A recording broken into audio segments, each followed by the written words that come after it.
வணக்கம். இன்றைய ஜெப வேளையில் நாம் இஸ்ரேல் ஈரான் தேசங்களுக்கு இடையே நடந்து வருகிற போர் நிறுத்தம் பெற வேண்டும் அப்படிங்கிறதுக்காக நம்ம ஜெபிக்க போகிறோம். நீங்கள் அறிஞ்சிருக்கப்படி கடந்த சில நாட்களாக இரண்டு தேசங்களுக்கும் இடையே வலுவான நிலையில் போர் நடைபெற்று வருகிறதை பார்க்கிறோம். பல உயிர்கள் கொல்லப்பட்டிருக்கிறது. பல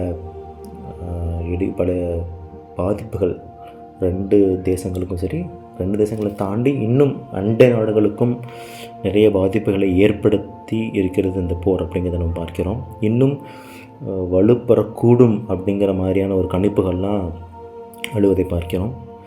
இந்த போர்னால் நிச்சயம் அநேகர் பாதிப்புக்குள்ளாகப்பட்டிருக்கிறாங்க. நாம் இந்த வேளையில் இந்த போர் நிறுத்தம் பட வேண்டும் அப்படிங்கிறதுக்காகவும் இந்த சூழலில் மக்கள் பாதுகாக்கப்பட வேண்டும் அப்படிங்கிறதுக்காக நம்ம ஜெபிக்கலாம். இந்த போரை குறித்து கேள்வி வரும் பொழுதே நம்ம வேதத்திலிருந்து நாம் சில காரியங்களை போரை குறித்த ஒரு சில காரியங்கள் நம்ம வாசிச்சிட்டுலாம் அதை கொஞ்சம் ஞாபகப்படுத்துகிறேன் பாருங்கள். மத்தேயு 24 அதிகாரம் 6 வசனத்திலிருந்து வாசிக்கிறேன். யுத்தங்களையும் யுத்தங்களின் செய்திகளையும் கேள்விப்படுவீர்கள், கலங்காதபடி எச்சரிக்கையாயிருங்கள். இவைகளெல்லாம் சம்பவிக்க வேண்டியதே, ஆனாலும் முடிவு உடனே வராது. ஜனத்துக்கு விரோதமாய் ஜனமும் ராஜ்யத்துக்கு விரோதமாய் ராஜ்யமும் எழும்பும். பஞ்சங்களும் கொள்ளை நோய்களும் பூமி எதிர்ச்சிகளும் பல இடங்களில் உண்டாகும். பாருங்கள், வேதம் போரை குறித்து, போர் யுத்தங்களை குறித்தெல்லாம் முன்கூட்டியே நமக்கு அறிவிக்கப்பட்டிருக்கிறது. இதெல்லாம் நமக்கு எதை குறிக்கிறதுனா, நாம் கடைசி நாட்களில் இருக்கிறோம் அப்படிங்கிறத நினைவுபடுத்துகிறது. நாம் இது நிமித்தமாக இன்னும் அதிகமாக தேவனுடைய ராஜ்யத்துக்கு ஆயத்தப்பட அழைக்கப்படுகிறோம். இன்னும் அதிகமாக தேவனுடைய நற்செய்தியை பகிர, தேவனுடைய அன்பை மற்றவர்களுக்கு காண்பிக்க அழைக்கப்படுகிறோம் அப்படிங்கிறத நம்ம எண்ணி பார்க்க வேண்டும். இப்பொழுது நாம் இந்த போர் நிறுத்தத்திற்காக நம்ம ஜெபிக்கலாம். அன்பின் தேவனே, இயேசுவின் நாமத்திலே வருகிறோம். இப்பொழுதும் கர்த்தாவே, உங்களுடைய சமூகத்தில் உடைய பிள்ளைகளாக இணைந்து ஜெபிக்க நீர் கொடுத்திருக்கிற இந்த வாய்ப்புக்காக ஸ்தோத்திரம். தேவனே, இஸ்ரேல் ஈரான் தேசங்களுக்கு இடையே நடைபெற்று வருகிற அந்த போர் தேவனே, அது நிறுத்தப்பட நாங்கள் ஜெபிக்கிறோம்.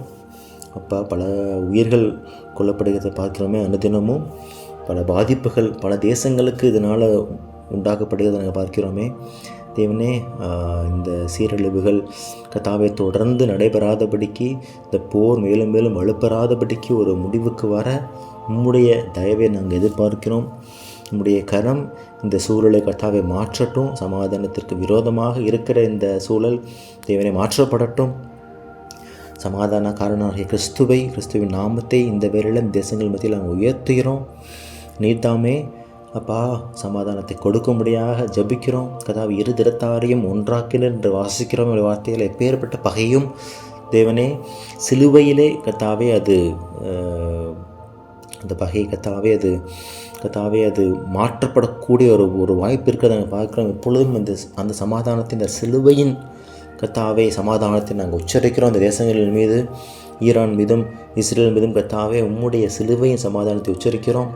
தேவனே, இதற்கு பின்பாக இருந்து செயல்படுகிற எல்லா விதமான பிசாசின் கிரியைகளும் கர்த்தாவே, மனிதர்களுடைய கர்த்தாவே அவர்களுடைய ஈகோனால் அவர்களுடைய கர்த்தாவே சுய லாபத்திற்கு கர்த்தாவே அடிப்படையில் நடக்கிற எல்லா காரியங்களும் தடுக்கப்படட்டும். தேவ சமாதானம் அப்பா இந்த தேசங்கள் மத்தியிலே நிலவட்டும். விசேஷமாக இந்த போரினால் பாதிக்கப்பட்ட உயிர்களை கர்த்தாவை இழந்த, தங்களுடைய பிரியமானவர்களை இழந்த குடும்பங்களை எண்ணி பார்க்குறோம், கருத்தை கொடுக்குறோம். அவர்களுக்கு கூட கர்த்தாவை நீங்கள் சமாதானத்தை கொடுக்க முடியாது ஜெபிக்கிறோம். அவங்களுடைய ரணங்கள், அவங்களுடைய இருதயத்தின் காயங்கள் கட்டப்படட்டும். பலவிதமான மெடிக்கல் ஹெல்ப் தேவைப்படுகிற மக்களுக்கு கர்த்தாவே உதவிகள் கிடைக்கப்படட்டும். குழந்தைகள், தாய்மார்கள், கர்த்தாவே வயதானோர் எல்லாரையும் எண்ணி பார்க்கிறோம் சுவாமி. அவர்களுக்கு கூட உம்முடைய கரம், உம்முடைய பாதுகாவல் கர்த்தாவே அவர்களோடு இருக்கட்டும் சுவாமி. தேவனே, உம்முடைய ஜீவனை உச்சரிக்கிறோம், உம்முடைய சமாதானத்தை உச்சரிக்கிறோம். யுத்தங்களை ஓய பண்ணுகிறோம் என்று வாசிக்கிறோமே சுவாமி. உடைய வார்த்தையிலே உம்முடைய வல்லமையை கர்த்தாவின் எதிர்பார்க்கும். இயற்கைக்கு அப்பாற்பட்ட ரீதியிலே தேவனை நீர் கிரியை செய்யும்படியாக நாங்கள் எதிர்பார்க்கிறோம் கர்த்தாவே. உமக்கு ஸ்தோத்திரம், உமக்கு ஸ்தோத்திரம். நிச்சயமாக எதிர்பார்க்கப்பட்ட நாட்களில் இந்த போர் ஒரு சுமூகமான கர்த்தாவே ஒரு நிலைக்கு வருகிறதை பார்க்கிறோம், ஒரு முடிவுக்கு வருகிறதை பார்க்கிறோம். தேவனே, இந்த பகையாக இருக்கிற தேசங்கள் கர்த்தாவே சமாதானமாக இணங்கி இருக்கிறத நாங்கள் கர்த்தாவை காணப்போகிறோம் என்று விசுவாசிக்கிறோம். எப்படியே செய்கிறீர், அதுக்காக உங்களுக்கு ஸ்தோத்திரம். பெரிய காரியங்கள் கர்த்தாவை எதிர்பார்க்கிறோம். இயேசுவின் நாமத்தில் ஜெபிக்கிறோம் பிதாவே, ஆமென்.